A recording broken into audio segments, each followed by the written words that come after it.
Vous êtes toujours avec nous sur le Crunchyroll Festival, la dernière journée, et nous allons entamer une table ronde pour parler de shoujo. Et j'adore parce que je suis hyper bien accompagnée. On est 2 filles, 2 garçons. Est-ce qu'on peut faire mieux? Est-ce qu'on peut faire mieux en termes d'équité là? On ne peut pas. Tout simplement. Et je suis accompagnée de Valentin Paco qui était déjà avec nous mercredi soir pour parler de Promise Neverland. C'est bien ça. Ça va bien Valentin depuis? Très très bien. Super. On est également avec Erwan Lafleuriel que vous pouvez retrouver sur IGN. Tu peux dire Fumble, il n'y a pas de souci. Je dis très bien, pardon, Fumble, parce qu'il faut garder la date, vous comprenez, donc c'est pour les Non, non, c'est juste... Je suis en train d'inventer toute une légende. Fumble qu'on peut retrouver bien évidemment sur IGN, mais également dans l'émission Le Cri du Mochi, une émission hebdomadaire très sympathotique pour parler de manga et d'animé. Ça te dit quelque chose, Ça te dit quelque chose? J'espère parce que quand même tu coproduis presque le machin, donc attention. On est aussi accompagné de Bulldop, créatrice de contenu, principalement sur YouTube et depuis quelques temps maintenant sur Twitch. Tu t'imposes avec tes concepts innovants et entre autres ton bibliothon. Exactement. Bonjour. Bonjour, je suis très contente de vous recevoir pour parler de cette thématique, surtout qu'il y a des garçons et vous savez le shoujo c'est en fait un genre, une catégorie qui permet de vendre des mangas plutôt à un public féminin, mais on va peut-être casser quelques clichés que vous pourriez avoir sur le genre et on va commencer tout simplement par définir le shoujo, parce que est-ce qu'on sait exactement ce que c'est le shoujo? Je ne sais pas si vous avez peut-être chacun d'ailleurs votre propre définition du shoujo. Alors pour moi, c'est une définition marketing qui on est d'accord qu'il y a quand même un très fort impact marketing. Complètement en fait, donc c'est pas le titre en lui-même qui compte, c'est la cible à qui on souhaite le vendre dans le magazine de prépublication.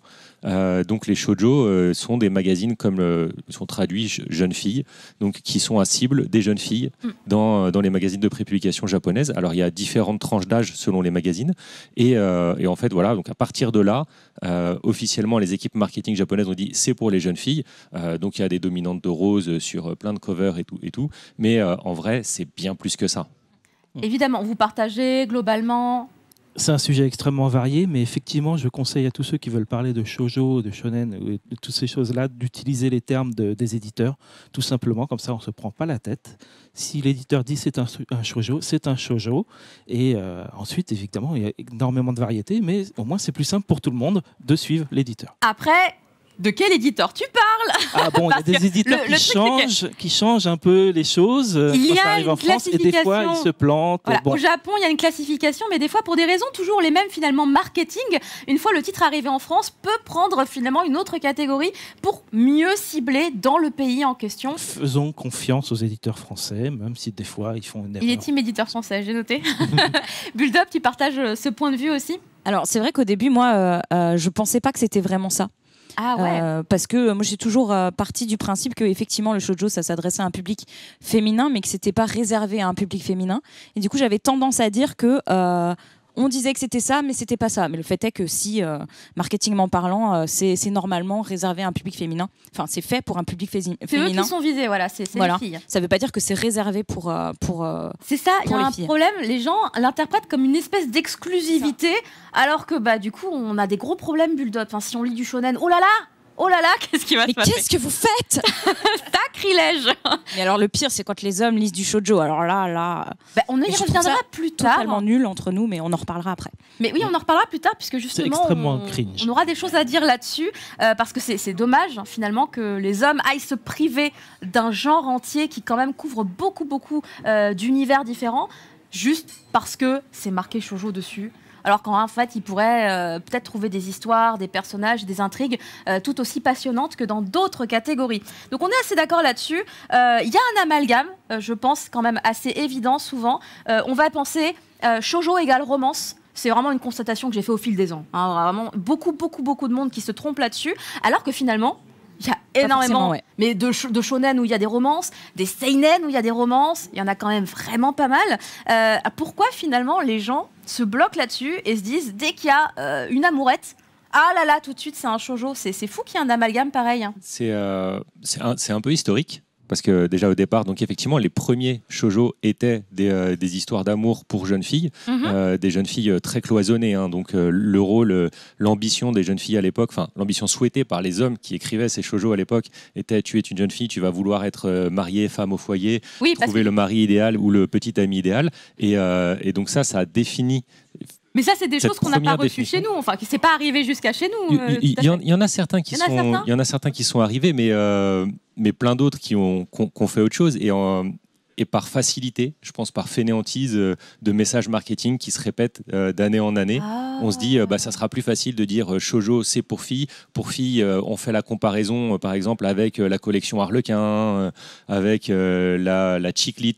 Voilà. Et en fait, c'est pareil, la chick lit, c'est pas juste Twilight. Donc, le shoujo est victime de cette même discrimination, de cette réduction de définition, quoi. Est-ce que vous aussi, Erwan, Fumble, pardon, décidément, j'ai trop envie de l'appeler Erwan, Fumble et Build Up, vous ressentez la même chose quand vous parlez de shoujo à des gens autour de vous? Je parle très peu de shoujo à des gens autour de moi, sauf à des professionnels. Ça fait très élitiste d'un coup.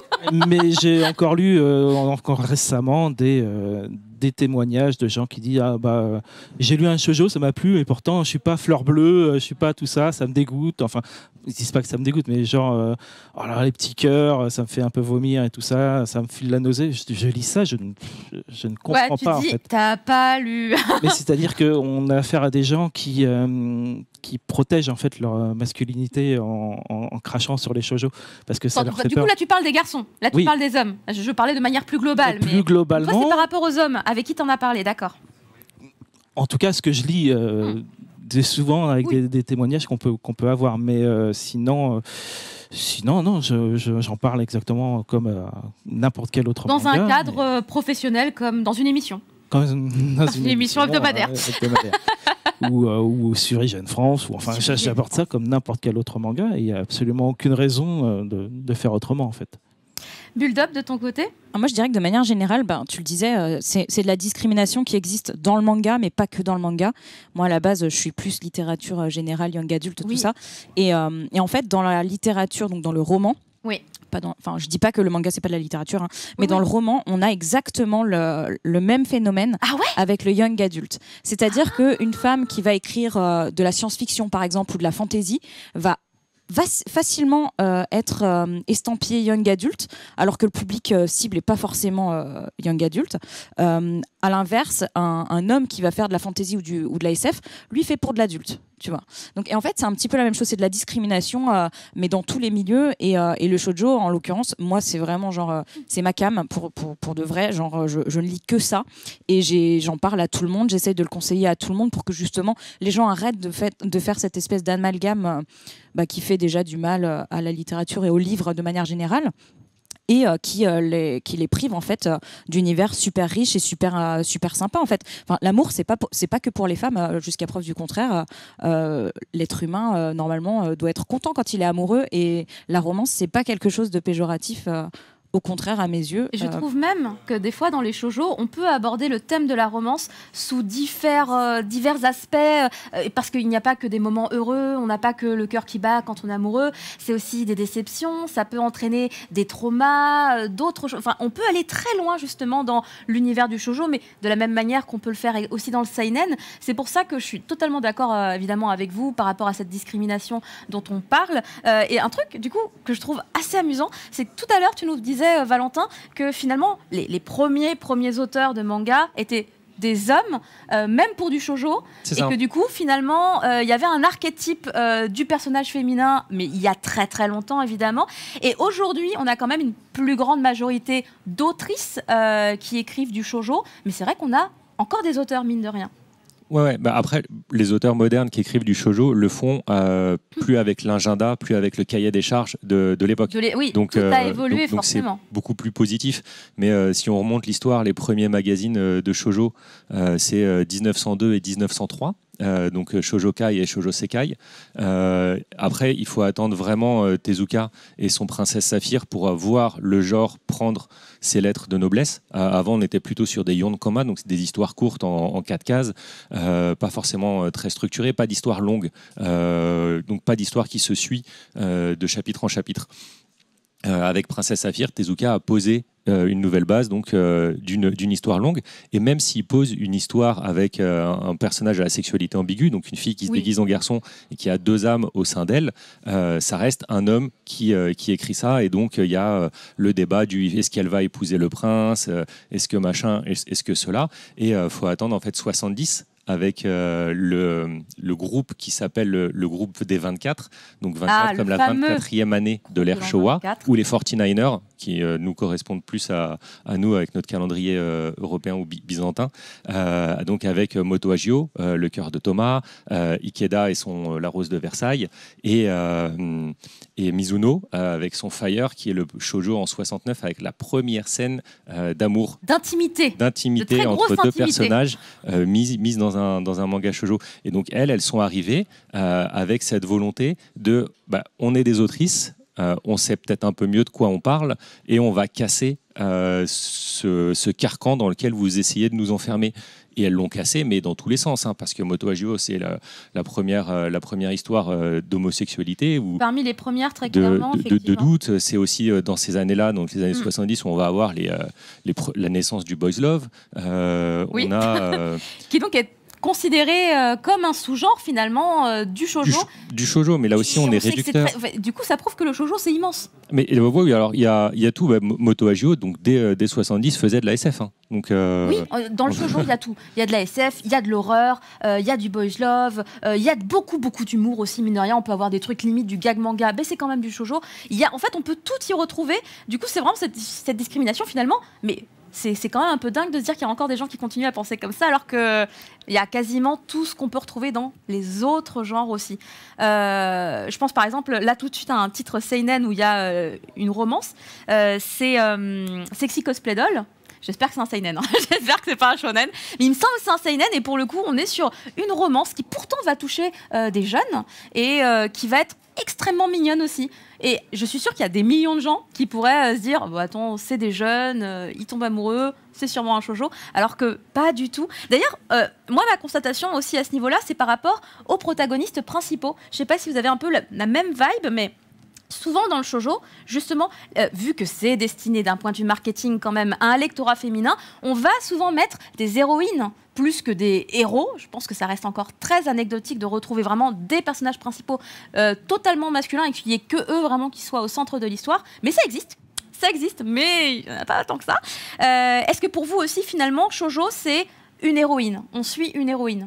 Alors, de fait, à partir du moment où on vise un public féminin, on va vouloir qu'elle se projette dans l'histoire et s'identifie plus avec les personnages, et donc on va mettre des personnages féminins.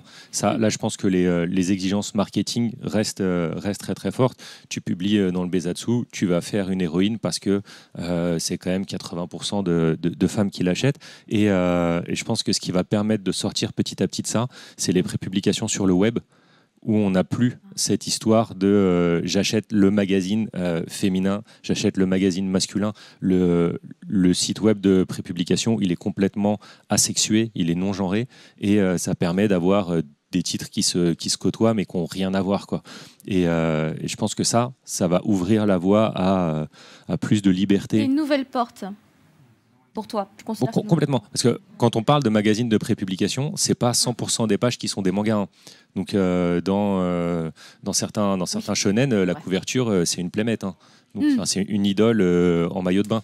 Donc ça, c'est vrai que pour les magazines shonen, ça m'arrive souvent de voir des comme tu dis, c'est ça, c'est des petites idoles qui vont poser dans un très joli bikini. Ceci dit, j'avoue, le maillot de bain, il a l'air très sympa. Mais ça, les premières fois, quand tu arrives au Japon la première fois, ça surprend un peu. Genre tu te dis, je reconnais ce héros de shonen, je reconnais celui-ci aussi, et celui-là aussi. Pourquoi il y a une charmante petite demoiselle là mais on comprend tout de suite que c'est pour attirer un certain lectorat. Et c'est vrai que finalement, en fait, c'est étrange, je trouve, d'un point de vue étranger, mais je me suis tellement habituée à ça que je me suis même plus posé la question après. Ben voilà, mais en fait, du coup, le fait que ces magazines soient vraiment... Pourquoi dans les magazines shoujo, il n'y a pas des mecs torse-poil? C'est ça. Nous aussi, on veut voir ça. Je suis en train de réaliser, vu qu'on est plutôt sur le shoujo, j'ai jamais vu un mec en train de faire... je sais pas, une petite pose un peu lascive, en cachant un peu quand même son corps, je sais pas. Je réalise que ils ont pas les mêmes techniques marketing pour essayer d'attirer le lectorat féminin, alors que bon, après... Au niveau des genres, évidemment, on peut avoir tout type d'attirance. Les filles n'ont pas besoin d'être attirées que par les garçons et inversement. Mais du coup, comme on est finalement enclavé dans ce type de clichés et que ça continue à fonctionner comme ça au Japon, je vais balancer ça. T'as des amis éditeurs, tu m'as dit? J'ai des concepts.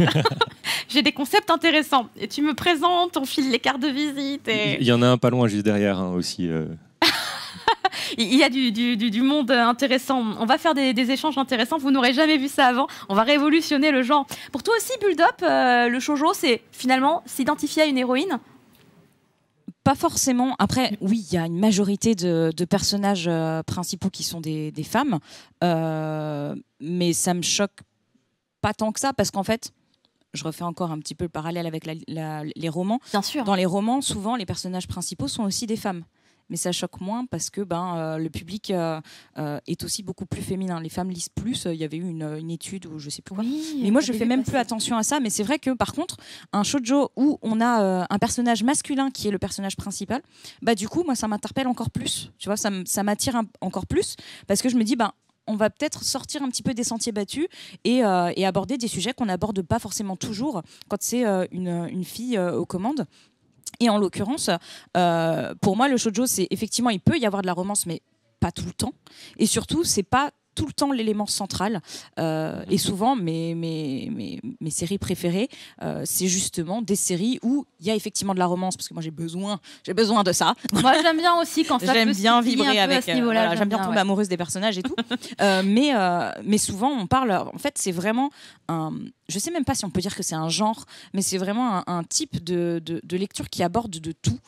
Et qui ne se contente pas de faire que de la romance. On peut avoir du fantastique, de la SF, on peut traiter des sujets super lourds, super graves, comme on le disait tout à l'heure. Et effectivement, peut-être qu'il y a beaucoup plus de filles parce qu'on s'adresse à un public féminin, mais j'ai l'impression que ça change un petit peu et qu'on voit de plus en plus de personnages masculins. Mais peut-être que je dis n'importe quoi et que c'est parce que je suis attirée par ça et que ça, du coup, ça peut même être des isekai même.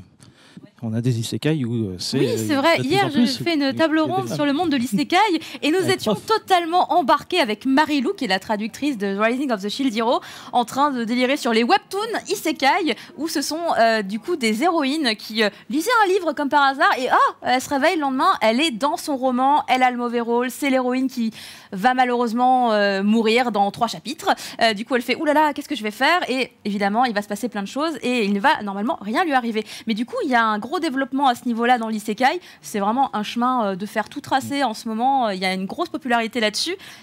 Et je me suis toujours demandé si c'était considéré comme du shoujo, puisque comme c'est à la base plutôt coréen, est-ce qu'ils voient les choses de la même façon? Est-ce qu'ils classifient de la même façon? C'est nous avec il n'y a pas que en Corée où ça arrive, mais il y a des isekai japonais qui... Alors, il y aurait un exemple d'un isekai, donc en manga ou en animé, vraiment qui a été classé shoujo. Ah, j'en ai un, mais il n'est pas édité en France. Ah non, mais je suis même pas sûre que ce soit un shoujo en fait. C'est juste parce que c'est une autrice qui fait du shoujo, mais je suis pas sûre que ce soit un shoujo. En fait, c'était une autrice, Emma Toyama, qui est donc une autrice qui fait beaucoup de mangas qui sont sortis chez nous en France. Elle avait, c'était quoi? C'est Love. C'est pas Love Affection, mais elle a eu un titre qui a fait un peu un carton chez nous il y a quelques temps. Et elle a sorti un isekai au Japon. J'étais explosée de rire. C'est l'histoire d'une adolescente. Voilà, elle a une vie terrible, c'est pas de bol. Elle meurt, ou je sais plus ce qui se passe, mais elle arrive dans un autre monde, et à ce moment-là, elle découvre qu'en fait, elle est fiancée à un roi démon, et qu'elle doit lui donner 10 enfants. Et du coup, elle se dit, c'est quand même un peu tendu, parce que je suis une ado, qu'est-ce qui se passe et tout. Et en fait, on découvre qu'elle va pondre des œufs, mais genre, il se passe rien. Elle est juste dans le château. À un moment, elle va manger un biscuit de la fécondation. Juste, c'est un biscuit. Mais avec une formule magique dessus, parce qu'il y a des démons, donc il y a de la sorcellerie et tout. Et à un moment donné, elle fait, ah mon Dieu, mais je suis enceinte. Et puis, elle pond un œuf. Enfin bref, c'est très, très, très délirant.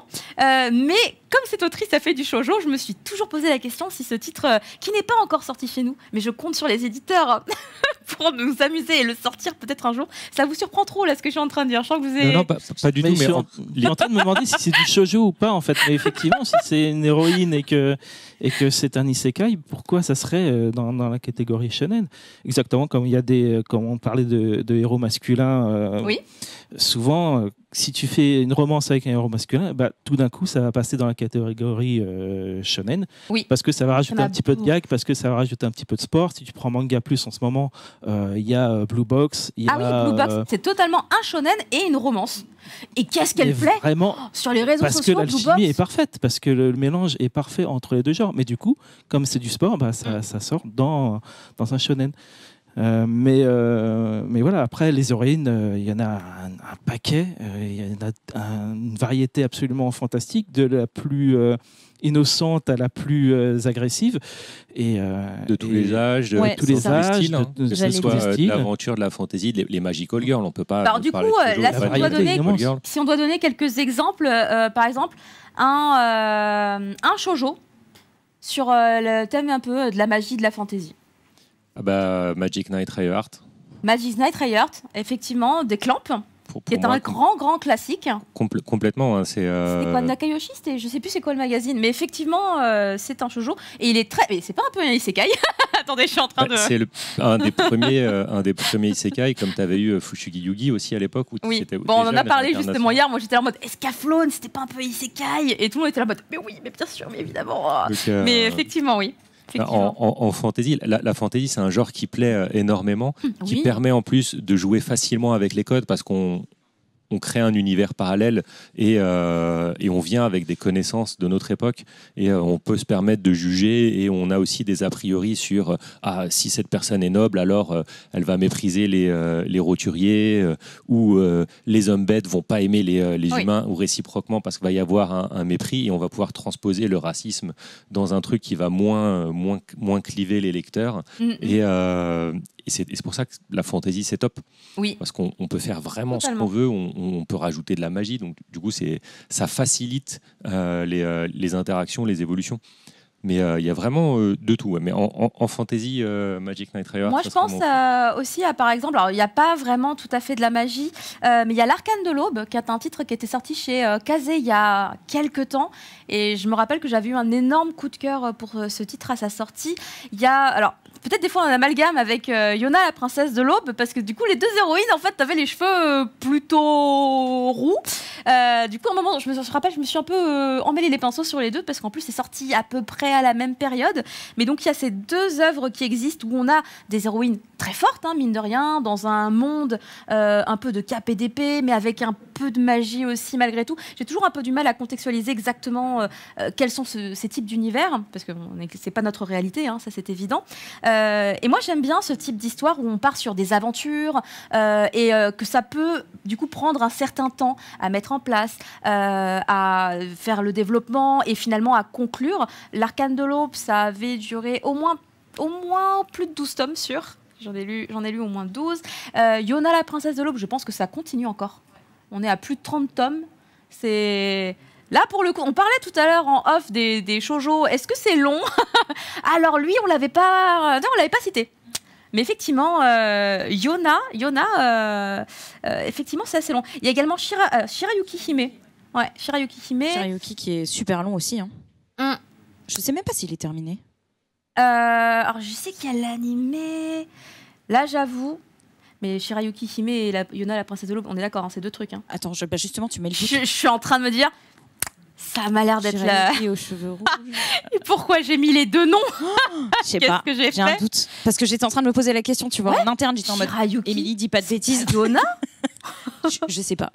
J'ai un doute. Mais du coup, ce qui est sûr, c'est qu'on est sur des héroïnes qui sont des aventurières. On est dans une grosse aventure. Et ça, c'est vrai que c'est quelque chose que moi, personnellement, j'aime beaucoup. Il y a aussi la fleur millénaire, finalement, pour les épopées un petit peu. Ça a duré un peu longtemps. Et d'ailleurs, la fleur millénaire, c'est par la même autrice que Cold Game. J'allais te le dire. Cold Game qui est ici. Récemment, Cold Game qui est juste incroyable, allez-y, genre les yeux fermés. Si vous cherchez de l'aventure, franchement, il est génial. Ça faisait longtemps que j'avais pas ressenti autant de trucs avec un shoujo. Les yeux fermés, quoi. Il est incroyable. Il y a beaucoup de titres fantasy qui vont passer pour du seinen, en fait. Mais oui, les gens pensent que c'est du seinen, tout ça. Là, c'est vraiment, on sent le shoujo, quoi. On ressent le shoujo et on peut. Il y a des touches de seinen dedans. forcément, puisque c'est du Game of Thrones. Hein. Mais les bases, toutes les mécaniques du shoujo sont là. Donc il n'y a vraiment aucune... Là, c'est l'alchimie parfaite pour parler de shoujo qui soit un peu plus que du shoujo classique. Bah, écoutez, Cold Game, en l'occurrence, c'est un titre qui plaît énormément, et pas qu'à nous, puisqu'il y a également Mystique, qui est une Instagrammeuse que j'apprécie énormément, qui fait des super vidéos. Hein. Quand elle reçoit des kits presse, elle fait pas semblant de faire des vidéos avec, elle fait des trucs assez fous. Et là, elle nous a fait une petite vidéo pour nous parler de son amour pour la série Cold Game. On va la regarder ensemble.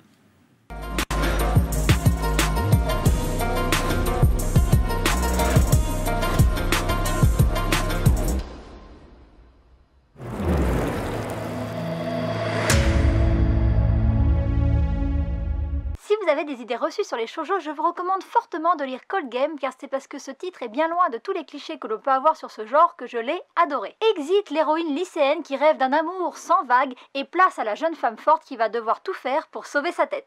On comprend dès les premières pages que l'histoire va être plus proche d'un Game of Thrones que d'un conte de fées. On nous propose de découvrir un récit historique où une princesse va se retrouver mariée de force au roi d'un pays qu'elle ne connaît pas. Par mesure de protection, son père va lui donner l'ordre d'échanger sa place avec celle de sa servante, et le moins que l'on puisse dire, c'est qu'il a eu le nez fin, puisque dès son arrivée sur place, les jeux de pouvoir et les manipulations vont battre leur plein. Très vite, des têtes vont tomber dans une ambiance permanente de suspicion et de manigance. C'est avec plaisir que j'ai dévoré les tomes ultra rythmés et dynamiques en me demandant comment l'héroïne allait bien pouvoir s'en sortir. Pour ne rien gâcher, les dessins sont super beaux et collent parfaitement à l'univers, vous ne serez donc pas surpris si je vous dis que je referme chaque tome en étant impatiente de lire le suivant. En même temps, avec une intrigue bien ficelée, loin des standards habituels du shoujo, ça pouvait que me plaire. Alors pourquoi pas vous laisser tenter ?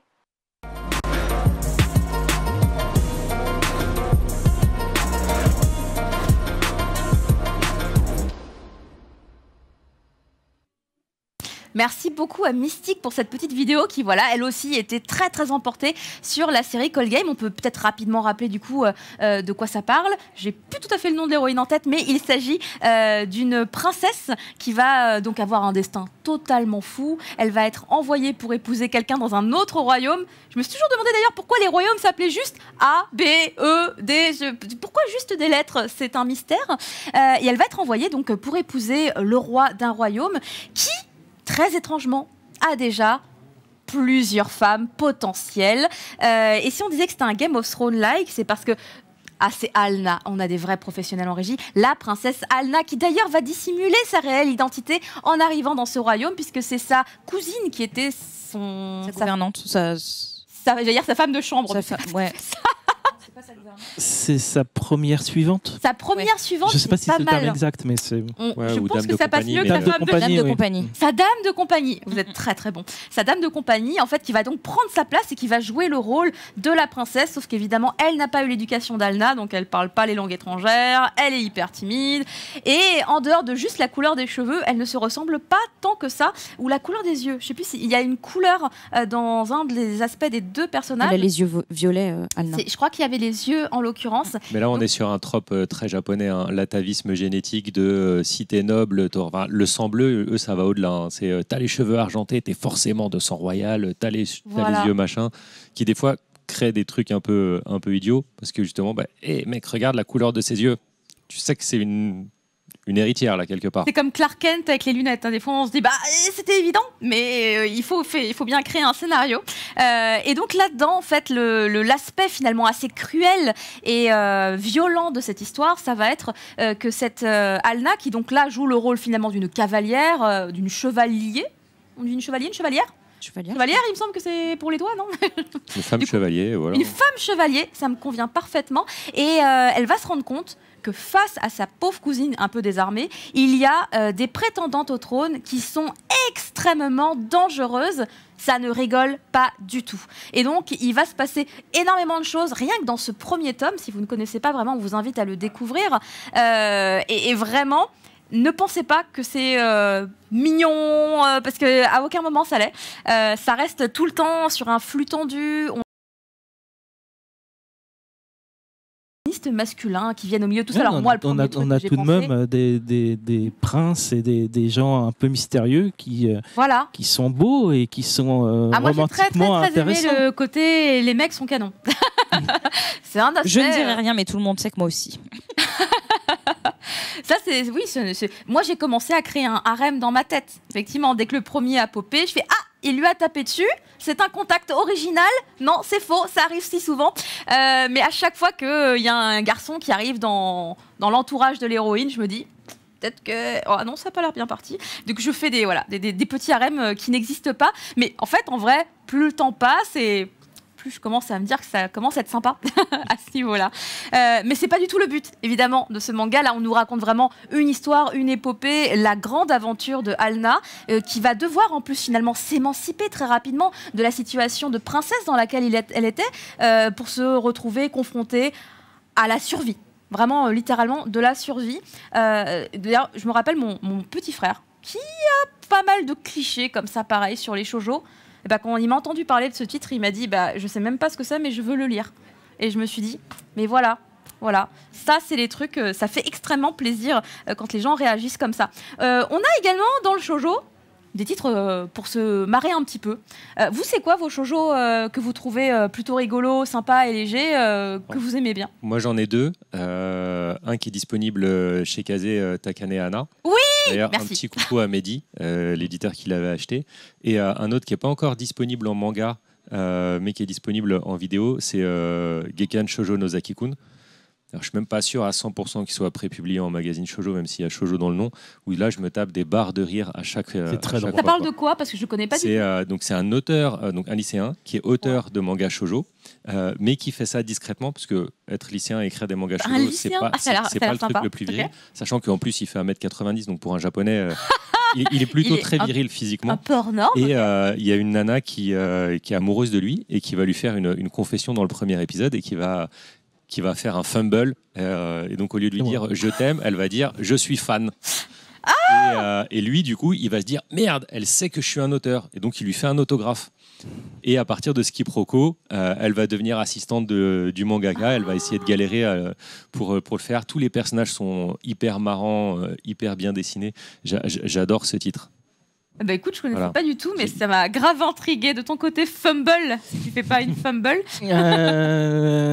Bon, si c'est pas chez Kazé, je peux dire Mes précieuses confidences. Je pense que c'est vraiment un titre sympa, qui m'a été un coup de cœur pour moi, avec deux lycéens. Et d'ailleurs, c'est l'héroïne qui lead la demande, enfin la romance. Elle est assez timide, mais enfin, elle est curieuse de l'amour et elle est amoureuse d'un garçon, et elle va lui dire. Et lui est complètement... c'est une espèce d'intello qui réfléchit beaucoup trop aux choses et qui ne comprend pas l'amour, et donc qui va commencer à poser beaucoup de questions sur les sentiments qu'il a et qu'elle a. Et donc ça amène à beaucoup de réflexions sur leurs échanges, leurs confidences. Et ça va très lentement, mais c'est très très rigolo, parce que c'est des réflexions qui sont toujours un petit peu à la masse à côté, ou qui sont décalées par rapport à la réalité. Donc c'est vraiment très sympa. Ouais. C'est un titre effectivement de Robico. L'autrice Robico, que j'aime beaucoup, parce qu'en plus c'est elle qui a fait le chara-design d'un animé sur Crunchyroll incroyable qui s'appelle Backflip. Il vient de se terminer. J'ai fait une connexion avec Crunchyroll. Je suis trop forte. Build-up de ton côté. Alors moi, justement, pour l'humour, je trouve que chez Kazé, on a de quoi faire. Ouais. Je suis fan de Takane Hana, vraiment, genre team Takane, mais à la vie à la mort. Et sinon, je trouve que Maki Joji, dans toutes ces séries, je me poile. Et en plus, ça change, parce que souvent, les shoujo, c'est des jeunes filles qui sont étudiantes ou au lycée. Elle a toujours fait des adultes. Voilà, c'est toujours des adultes. Et même, genre, le graphisme, je trouve... Enfin, je sais pas. Moi, je trouve que c'est original. J'aime beaucoup.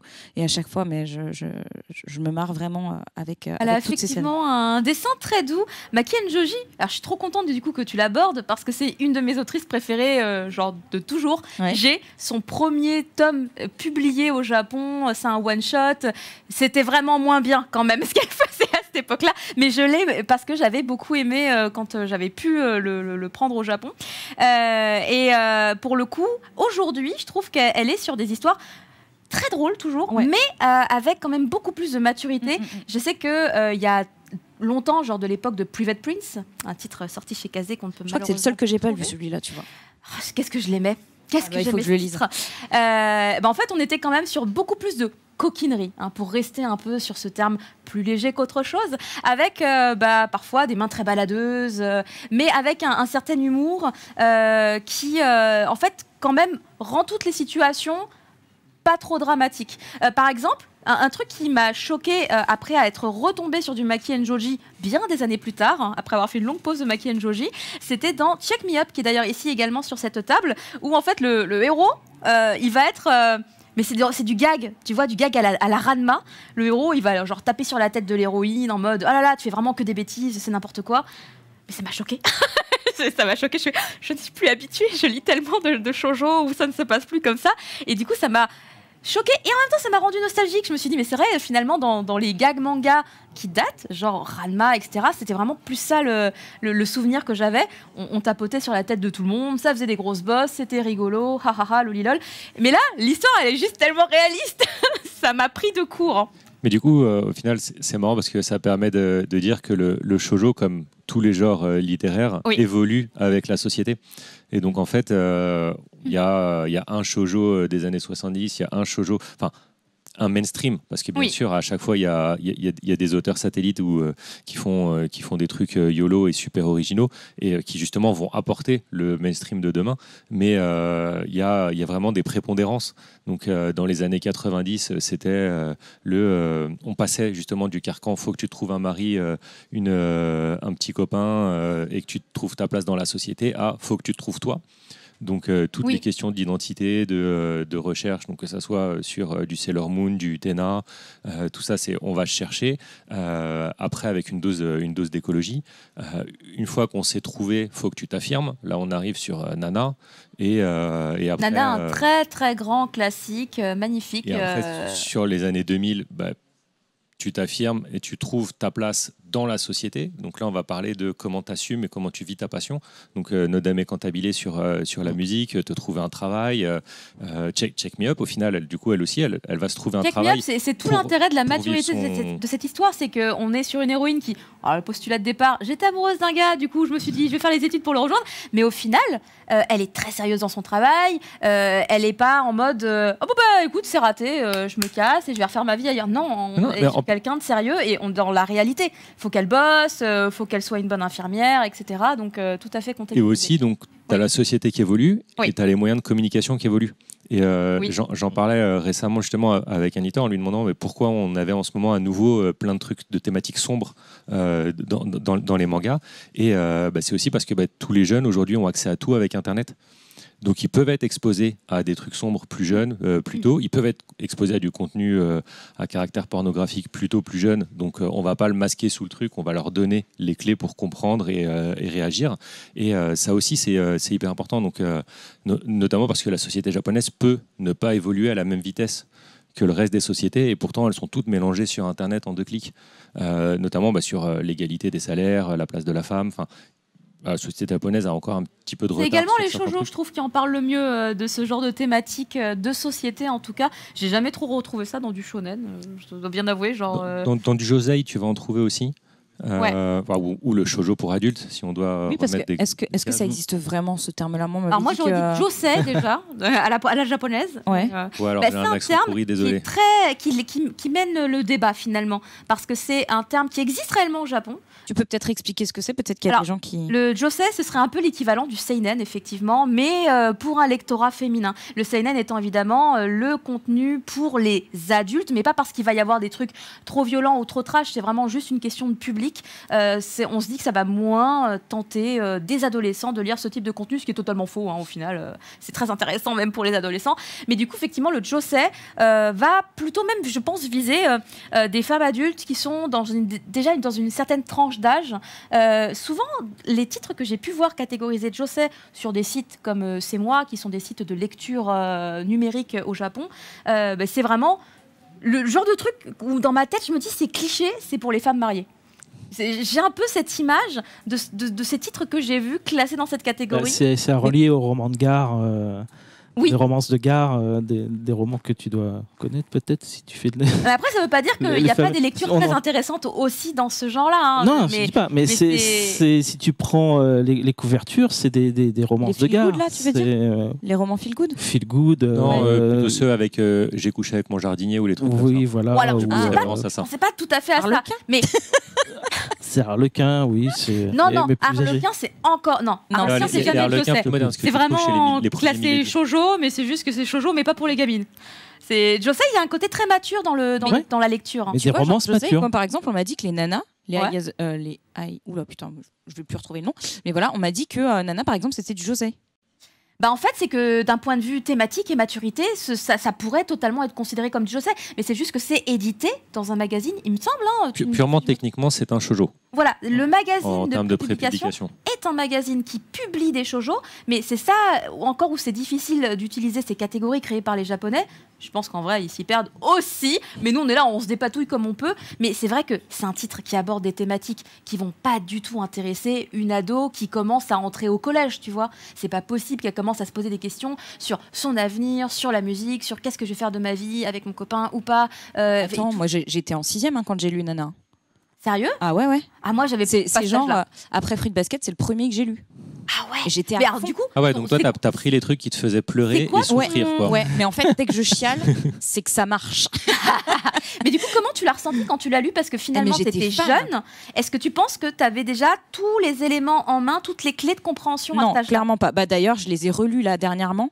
Putain, il y a des trucs, même ne serait-ce que l'image que j'avais des personnages, maintenant avec du coup la maturité que j'ai pu prendre, je dis pas que je suis très mature, mais bon voilà quand même, je me rends compte qu'il y a des personnages qui sont extrêmement problématiques dans leur comportement, Takumi. Légèrement toxiques. Avant j'étais en mode waouh, c'est merveilleux, enfin c'est l'homme de ma vie, et en fait c'est vraiment genre, j'avais pas le recul nécessaire. Par contre c'était un goal un peu, tu vois, genre je voulais atteindre, moi j'étais fan de Nana la roqueuse, et c'était Nana Ozaki. C'était vraiment... Et puis on a aussi, du coup, comme on disait, les sociétés évoluent pas à la même vitesse. Et donc quand on te place des pervers narcissiques avant que l'expression soit popularisée ici, t'as pas les clés pour le reconnaître. Donc tu le vois pas. Et même à la limite, tu peux te faire avoir et tu peux dire « Ah, mais en fait, il est plutôt cool, cette personne. » Mais après, c'est le cas dans tout. Hein. Enfin, je veux dire...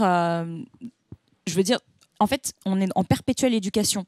Donc, il y a des choses qu'on ne va pas prendre de la même manière selon notre âge, mais aussi selon la période. Et effectivement, en 6e, j'étais clairement pas assez mature pour comprendre les tenants, les aboutissants de Nana, et même pour comprendre ce qu'elle vivait ou ce qu'elle ressentait. Ceci dit, ça m'a pas empêché de ressentir toutes les émotions qu'elle avait, de chialer au possible. Et maintenant, quand je relis Nana, je suis au bout de ma vie. Hein. Vraiment, je me fais une dépression, une micro-dépression. Je vous jure, c'est un truc de ouf. Maintenant, tu comprends tout. Je comprends tout. Tu comprends tout. Maintenant, t'es une adulte. Toutes ces situations, tu peux totalement les ressentir à 200%. Et ouais, mais du coup, c'est ça en fait que je trouve un petit peu particulier, c'est que ok, c'était officiellement un shoujo. Officiellement, c'était du shoujo. Mais moi, j'ai réalisé aussi bien plus tard qu'il y a des choses, mais comment on fait pour les lire aussi jeunes ? Alors qu'on n'a pas toutes les clés, on n'a pas le vécu, on n'a pas l'expérience. Il vaut mieux les lire jeunes. Mais du coup, tu lis pas forcément la même chose. Tu as plusieurs lectures, et donc c'est ça aussi qui est intéressant, parce que ça va te faire un premier compagnon de route. Un compagnon de route, c'est mignon comme expression. Au collège où tu vas interpréter, tu vas reconnaître certaines situations. Tu vas peut-être plus focus sur j'hésite entre deux garçons, le bad boy et le moins bad boy. Jamais compris pourquoi Takumi. Voilà, non, mais jamais. T'as des choses. Tu vas trouver des résonances sur ta vie et tes ambitions de ce moment-là. Puis plus tard, quand tu vas le relire, tu vas trouver d'autres choses. Et c'est ça qui fait que c'est une œuvre qui marque l'histoire. C'est pas pour rien que Nana est le shoujo c'est la base, hein. qui a explosé tous les records. C'est une des plus grandes références. Alors du coup, je me permets juste de rappeler que effectivement, l'animé est disponible en DVD et en Blu-ray chez Kazé, parce que du coup, quand même, il fallait le rappeler, le placer. Le manga, c'est pas chez Kazé, mais au moins la version animée, vous pouvez la retrouver normalement disponible encore un peu partout. Et par rapport à ce que tu disais par rapport aux clés qu'il faut avoir pour lire, je pense que c'est la lecture qui donne ces clés justement. C'est une éducation. Et moi, lire exemple, du shoujo, ça peut forcément aider. À mon avis, maintenant, pour moi, c'est trop tard. C'est fini.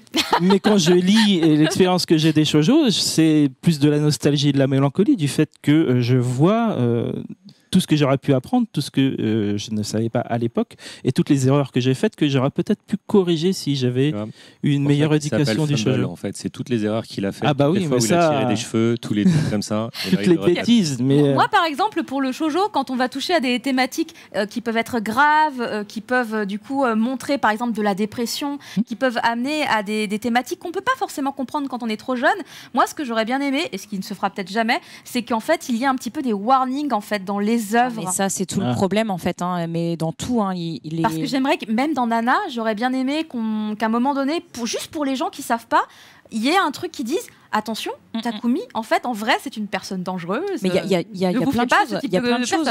Mais dans toutes les œuvres, parce que par exemple, moi, ce qui me choque, c'est, quitte à faire un tout petit aparté dessus, très rapide, le boys love. Moi, quand des adolescentes de 6e collège et tout me disent j'en lis, moi, en vrai, ça me choque parce que je me dis il y a des contenus dedans qui ne sont pas adaptés. Ça dépend lesquels, parce que ça dépend évidemment lesquels. Les trucs très mignons, tout choupinou, mais bien sûr. T'en as plein mignons et platoniques, et t'en as qui vont être plutôt, qui vont dépasser le niveau. Oui, en fait, ces adolescentes, quand elles m'en parlent, je sais très bien ce qu'elles lisent puisqu'elles me donnent des titres et je suis très choquée, car moi, je me dis mais à cet âge-là, comment j'aurais vécu le truc? Est-ce que j'aurais pas... J'ai peur en fait que ça les... Comment dirais-je? Que ça leur donne les mauvaises références pour l'avenir, parce que je trouve que c'est tellement important. Et les mangas, je trouve que ça m'a beaucoup aidé à me construire aussi, globalement. Après, le problème, c'est que ça, on en revient toujours au même. Le souci, c'est comment tu fais. Parce que tu peux pas interdire la lecture de certaines œuvres aux plus jeunes. Pour moi, mon avis personnel, c'est que c'est le travail des éditeurs. De faire justement un bandeau, une préface, et même nous, les journalistes, après, quand on fait notre recommandation, on doit dire pourquoi et pour qui on le recommande. Il y a tout ça, effectivement, mais en plus, après, tu as aussi l'autre problématique très liée au Japon. On achète les titres très tôt. Oui, on ne sait pas encore des fois. Nana au début et Nana à la fin, c'est pas le même ton, c'est pas du tout les le mêmes même problématiques. Donc, tu as lancé quelqu'un dans la série sur un discours en disant ouais, c'est plutôt safe. En plus, on est publié dans un magazine shoujo, donc on a des guidelines plus ou moins contraignantes. Oui, mais tu fais comment on appelle ça, des trigger warnings? Moi, c'est ça que je pensais. C'est comme ça que ça s'appelle. Par exemple, dans le webtoon, il y en a tout le temps. Dans le webtoon, peu importe le genre, que ce soit de l'horreur, de l'enquête, de la romance ou n'importe quoi, en début de chapitre, il y a toujours un petit... là, il y a du contenu, ça peut peut-être vous choquer parce qu'il y a quelqu'un qui sera en dépression et il va avoir des gestes dangereux. Et après, tu peux scroller ton épisode. Et là, tu vois, par exemple, même si tu achètes une licence qui, au début, est toute choupinette et au final, ça s'assombrit, ça n'empêche que tu peux quand même le faire parce que l'éditeur, il le voit bien. Il lit tome par tome, il édite les tomes. Tu peux très bien faire une page en début de livre et à chaque chapitre pour dire attention, là, il va y avoir du viol pour éviter justement de choquer les personnes qui pourraient l'être. Après, je pense que c'est aussi une évolution dans le sens où maintenant, on y fait vraiment attention. On se rend compte qu'il y a plein de sensibilités différentes, que du coup, il faut prévenir les gens. On cherche des contenus safe. Aujourd'hui, c'est vraiment un terme qu'on retrouve partout. Et avant, on n'avait pas cette inquiétude. Et je pense que du coup, les éditeurs, c'est un peu pareil. Je pense qu'ils doivent s'en rendre compte. Mais comment mettre en place rapidement, c'est pas possible. De toute façon, on peut pas faire les choses rapidement. Mais peut-être que ça va commencer à devenir... comment ? Économiquement aussi, parce que ça veut dire changer ton gabarit, rajouter X pages. Enfin, je prends juste alors je sors de Kazé, la réédition Star de Slam Dunk, ils ont été obligés d'enlever quelques pages. Ah oui, tu sais, les interchapitres où ils faisaient des petites illustrations en SD, où tu avais par exemple Sakuragi qui était là, ça fait 3 chapitres que j'ai pas apparu dans l'histoire, c'est nul ce manga. Voilà, ça dans la Star ils ont été obligés de l'enlever pour pouvoir rentrer dans des gabarits donc si on parle d'ajouter des pages, ce serait une page. Ce serait une page à faire valider par les ayants droit japonais. Ouais, c'est ça le problème. Alors, si tu commences à dire... Et après, en vrai, effectivement, ne serait-ce que pour ajouter un warning, il y a sûrement des problèmes de droit. Il faut demander l'autorisation aux Japonais. On rajoute pas, je pense, des éléments comme ça. Après, pour parler de titres plutôt safe, moi, j'ai trouvé que, justement, la nouvelle sortie de chez Kazé, Agent of My Heart, puisque j'ai eu la chance de le lire avant le festival, ce premier tome, il est totalement fidèle à du Maki Joji, avec toujours, finalement, ce que j'aime beaucoup, ce petit piment entre les deux protagonistes, avec un conflit. Voilà, un petit conflit à la base. Et là, pour le coup, c'est une thématique qui me touche beaucoup, parce que c'est ce que j'aime le plus finalement dans les shoujo. C'est dès qu'il y a un ami d'enfance, Bon là, c'est pas vraiment un ami. C'est pas un ami. Mais l'enfance, elle est là. Le point commun, il est là. Et en fait, on va voir les protagonistes évoluer. Ils se retrouvent bien des années plus tard. Mais l'un des deux savait que l'autre, c'était l'autre. Et l'autre savait pas que c'était... Voilà, le fameux ami qui était pas sympa, puisqu'en fait, c'était pas du tout un ami. Mais on va commencer à partir plus que sur une relation amoureuse dès le début, plus sur une relation de deux personnes qui se retrouvent. Et je trouve ça cool aussi, parce que c'est plus naturel, en un sens, et on a tout de suite conscience de ce qui va ou ce qui va pas. L'héroïne, elle est là, elle pose les règles, elle dit « ce type, il a été odieux avec moi, il s'est comporté comme ça, non ». Voilà, elle dit non dès le début. Bon, après, fantasmer sur un mec qui est beau, ça n'a jamais tué personne si elle fait que ça. Et puis, bon, a priori, il n'est pas censé lui faire du mal, vraiment. Mais du coup, je trouve que là, il n'y a rien de dangereux, il n'y a pas de comportement réellement toxique. Je suis pas totalement... Sans spoiler. Je spoil pas du tout. Mais dis-moi. Mais il y a un petit passage où ça m'a fait tiquer. Mais dans le flashback ou dans le présent? Non, dans le présent. Ah, dans le présent. Oh, dans ça m'intrigue. Mais je te le dirai en off. Ceci dit, en fait, si tu veux, moi, je suis partisan on peut lire de tout tant qu'on sait ce qu'on lit. Mais et c'est justement pour ça que je trouve que les warnings, c'est important. Parce que on peut pas empêcher les gens de lire ce qu'ils veulent. Simplement, on peut les prévenir. Et du coup, ne serait-ce que pour les parents, genre quand moi j'étais libraire et je voyais beaucoup de jeunes filles venir chercher par exemple les afters. Et les afters, t'as quand même pas mal de scènes de cul dedans, tu vois, clairement. Et en fait, les parents achètent ça sans savoir ce qu'il y a forcément dedans. Et un warning, ça pourrait permettre justement aux parents d'éduquer leurs enfants, de leur dire « Ok, je te laisse faire ça. » Communiquer, évidemment. Là, typiquement, je parle dans le roman en tout cas, avec TikTok. TikTok qui est donc le réseau où en ce moment c'est très pour les jeunes quoi. Oui. Ça fait un carton aussi dans le livre et il y a un titre qui ressort en particulier, je crois que c'est Le Chant d'Achille. Et en fait, dans les librairies, tu as pas mal de petites filles, tu vois, genre de jeunes filles ou de jeunes adolescentes qui viennent le chercher alors qu'en fait c'est un roman adulte avec vraiment des sujets un peu trash et du coup les libraires doivent reprendre les parents et leur expliquer. Et ça, tu vois, on pourrait se l'éviter juste avec un petit warning, pas forcément très très gros, tu vois, mais je sais pas, je trouve que marketingment parlant, effectivement, ça peut potentiellement faire moins vendre, mais j'y crois moyen, parce que moi c'est pas parce qu'on me disait que ça c'était interdit que j'y allais pas. Mais voilà, ça peut permettre quand même de lire des choses qui peuvent heurter, tout en comprenant ce qu'on lit et ça permet d'éduquer aussi, tu vois, de savoir que... Éduquer, je suis totalement d'accord là-dessus. Que ça, c'est pas normal. Tu le sais, tu le lis, ça ne t'empêche pas d'apprécier. Moi, j'adore, tu vois, par exemple, je suis en train de le lire, Agent of My Heart, et je l'aime beaucoup. Le shoujo, souvent, il y a des trucs aussi, des thématiques qui sont assez dark, où moi, en tant que femme, tu vois, noire, je suis un peu en mode... Ah oui. Tu vois, ça me prend quand même aux tripes. Ça m'empêche pas de quand même kiffer. Simplement, quand je le lis, j'en ai conscience. Et là, c'est toute la difficulté, je trouve. Et pour moi, c'est l'éditeur qui doit faire ce travail-là en partie.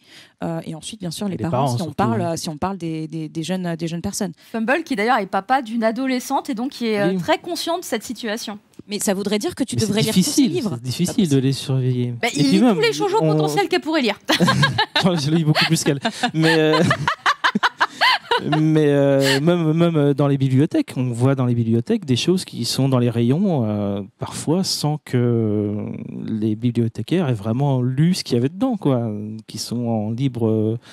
À côté de One Piece, tu vas avoir des Bastard ou enfin des choses qui ne devraient pas être là, quoi. Donc après, le truc, c'est qu'en vrai, c'est comme à la télé, on a le droit de voir des gens avec la gorge tranchée, mais voir autre chose de plus intime, ce serait très problématique. Donc c'est aussi qu'est-ce qui est obscène, mais là c'est une autre thématique, donc on va éviter de s'étaler là-dessus. Mais je trouve que notre discussion était quand même hyper importante. On a vraiment développé pas mal de points. Mais on a à peine une heure. Et juste pour dire, ça prouve bien que le shoujo, c'est pas que de la romance. Parce que tout ce qu'on a abordé là, c'est les mêmes problématiques qu'on a dans tous les autres genres. Et moi, c'est pour ça que le shoujo, pour moi, c'est vraiment un genre qui peut être lu par tout le monde. Et je recommande à tout le monde de le lire. Riche. Parce que souvent, c'est même plus profond, je trouve, qu'on peut trouver dans les autres. C'est plus riche et plus complexe qu'un shonen de base, qui reprend les mêmes codes à chaque fois. Moi, je dirais, du coup, c'est pas un genre, c'est une classification. Et comme ça, t'es tranquille parce que ton genre, ça restera de la fantasy, de la SF, de la tranche de vie, de l'humour, voire un mélange, et tu as une classification qui dit t'es un shonen, t'es un shoujo, t'es un shonen. Si tu penses neketsu, effectivement là tu seras beaucoup plus guidé dans ton développement, dans ton histoire, et voilà. Et en fait, à partir du moment où on parlera genre et classification, on sera plus tranquille, et peut-être effectivement qu'on pourra rajouter des pastilles comme sur les jeux vidéo en warning ou un truc comme ça. Moi, ça changerait tout en fait, clairement. Tu vois, si on parlait de genre et non pas de classification, peut-être effectivement. Que les éditeurs vont nous écouter. Peut-être qu'ils ont tous regardé cette table ronde. Moi, je pense que les auteurs et les autrices de shoujo ont certainement, enfin c'est personnel, beaucoup plus de facilité à faire autre chose du seinen, du shoujo, du shonen, que l'inverse. Je pense pas qu'un auteur classique de shonen puisse aller faire du shoujo. Ou même ça sera un exercice très amusant en télé-réalité au Japon. Bonjour, vous êtes auteur de shonen. Mais ils font de la télé-réalité. Ils lancent une télé-réalité pour découvrir les nouveaux mangakas. T'avais Nakaba Suzuki qui avait, après son Kango Bonshu bien manga de violence, te sort Blizzard Axel, où justement il va sur un public beaucoup plus fémin de quintuple salto. Il est excellent ce shonen, il est vraiment très excellent. Très bien. Et lui-même avait dit, en fait, parce que voilà, tous les éditeurs à l'époque me disaient, tu te tires une balle dans le pied, tu trahis tes lecteurs, et lui dit, non, je me jette un nouveau défi, c'est pas du tout une trahison, et voilà. Et après, t'as Mitsuru Adachi qui a instauré les histoires d'amour dans les shonen sportifs, et qui les a légitimés avec des super succès, dont Touch. Lisez Adachi, les gens, lisez, achetez. Alors Adachi, c'est une base. Vous êtes fan de romance tout court, lisez, c'est drôle en plus, c'est très fin, mais il y a souvent des petits plans culottes, il faut pouvoir apprécier. C'est la Shogakukan. Shogakukan, t'es obligé d'avoir un petit peu de fanservice. Écoute, c'est des prédispositions. Il faut savoir. Il faut juste savoir avant de le lire. On arrive vraiment sur la fin de cette table ronde. Juste rapidement pour rappeler qu'en fait, il y a de plus en plus d'hommes qui lisent du shoujo et c'est une très bonne chose. Et si j'en parle, c'est parce qu'en fait, il se trouve qu'à la sortie du manga Check Me Up il y a quelques temps chez Kazé, en fait, Kazé était allé interroger plusieurs influenceurs masculins qui ont pu donner leur feeling. On leur a donné le tome 1. Lisez-le, vous en pensez quoi? Et en fait, ils ont tous été globalement surpris en se disant en fait, c'est pas du tout ce à quoi je m'attendais. C'était plutôt drôle en plus. Je me suis marrée. Et ça, c'est une vidéo que vous pouvez retrouver normalement sur le channel YouTube de Kazé, je pense. En tout cas, c'est une vidéo qui avait été faite par Kazé. N'hésitez pas à aller checker pour la regarder. C'est quand même très sympa. Et on est tous d'accord pour dire que je pense aussi qu'il y a de plus en plus d'hommes qui comprennent que ce n'est pas réservé aux femmes, qui vont être plus curieux et tenter. Là, on vous a fait des recos un petit peu. Pour terminer cette table ronde, un titre shoujo à recommander à quelqu'un qui n'en aurait jamais lu. Dur à trouver, mais moi je vais lancer sur Nodame Cantabile parce que je pense qu'il va être passe-partout. D'accord.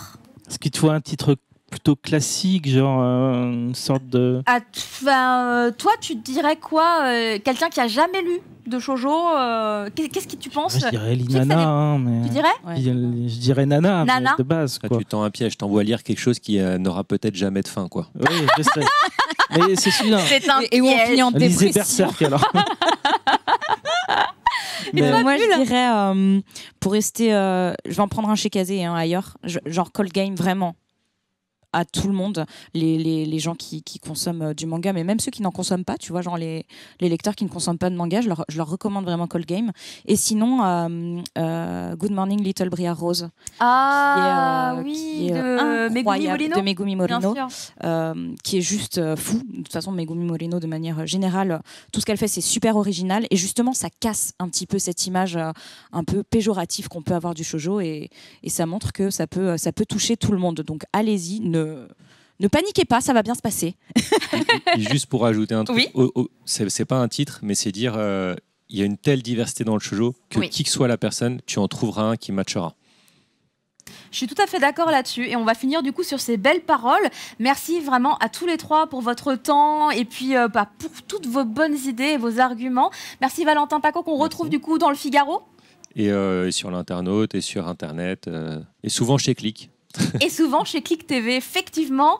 Erwan, merci encore. On te retrouve, j'imagine, sur IGN pendant les vacances. IGN France pendant les vacances. IGN France. Le Cri du Mochi à la rentrée. À la rentrée, tout à fait. Pour plein d'articles et de reviews et bulles. Du coup, on te retrouve sur ton channel Twitch, où tu es très présente, très active. On te retrouve un peu sur Instagram également. Tu es sur tous les réseaux sociaux. Il suffit de taper Bulldop et on te trouve. C'est ça, je suis Bulldop partout. Bulldop de tous les côtés. Merci encore à tous les trois. On va passer à la suite du coup des programmes, puisque nous avons encore plein de choses à faire. Je vous rappelle que c'est la dernière journée du Crunchyroll Festival et que c'est chargé jusqu'à la fin de l'événement. On est ensemble, on est à fond et on va continuer avec tout simplement un épisode d'animé. On va se replonger un peu dans la nostalgie, mais c'est en rapport du coup avec une annonce qui a été faite pendant la keynote hier. C'est l'arrivée très bientôt de Bleach sur Crunchyroll, donc on va se regarder le premier épisode.